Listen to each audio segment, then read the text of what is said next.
The most mature anime of isekai genre. तो मैं the most mature isekai anime के ऊपर वीडियो इसलिए बना रहा हूँ क्योंकि मेरे इस सब्सक्राइबर भाई ने एक रिक्वेस्ट की थी, क्योंकि मुझे कोई तो रिक्वेस्ट आती नहीं है, आखिर इतने ही सब्सक्राइबर्स हैं मेरे। So the anime which I am going to mention is Mushoku Tensei. So कुछ लोग ऐसे भी हैं जो कहते हैं मुशोगु टेंसेई इज द बाप ऑफ इसेकाई, और मैं उनकी स्टेटमेंट के अगेंस्ट बिल्कुल भी नहीं जाता हूँ, क्योंकि मेरे हिसाब से this is one of the best if not the best. So starting में ये एनिमे तुम्हें काफ़ी नॉर्मल सी लग सकती है, क्योंकि हमारा जो मेन कैरेक्टर जब रीइंकार्नेटेड होता है, किसी न्यू वर्ल्ड में जाता है, उस वक्त के लिए वो एक एमेचर ही रहता है, और ये कहानी हमें उसकी नज़र से ही दिखाई गई है।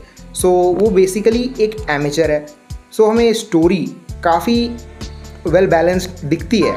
बट भाई कैमरामैन, तू नोटिफिकेशन नहीं बंद कर सकता है? मैं ज़रूरी काम कर रहा हूँ ना।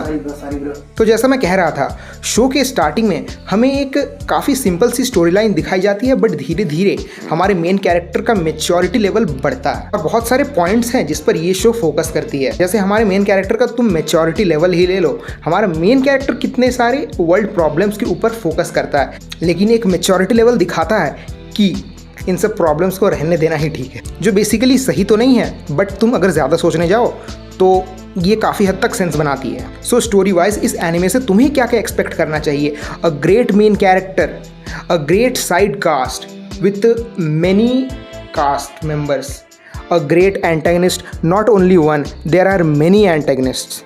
सो ये सीरीज़ एक पॉइंट पर इस जगह पे पहुंच जाती है कि हमारे मेन कैरेक्टर का फादर तो एक एडवेंचरर है, और फादर्स डे के दिन एक एपिसोड आती है इसी एनिमे की सीज़न 2 की। So what happens in that episode?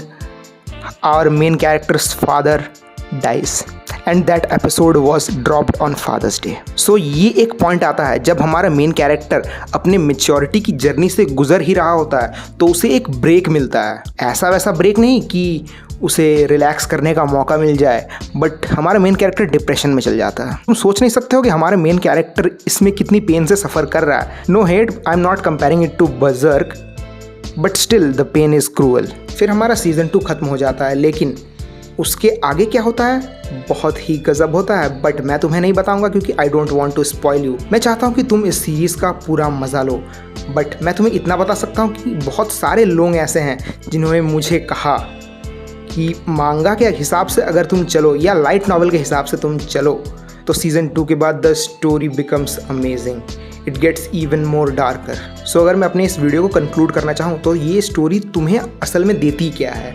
तुम्हें फ़न देगी, तुम्हें ऐसे मोमेंट्स भी देगी जहाँ पे तुम रो पड़ोगे, तुम्हें हर वक्त इसमें एक्शन दिखता रहेगा।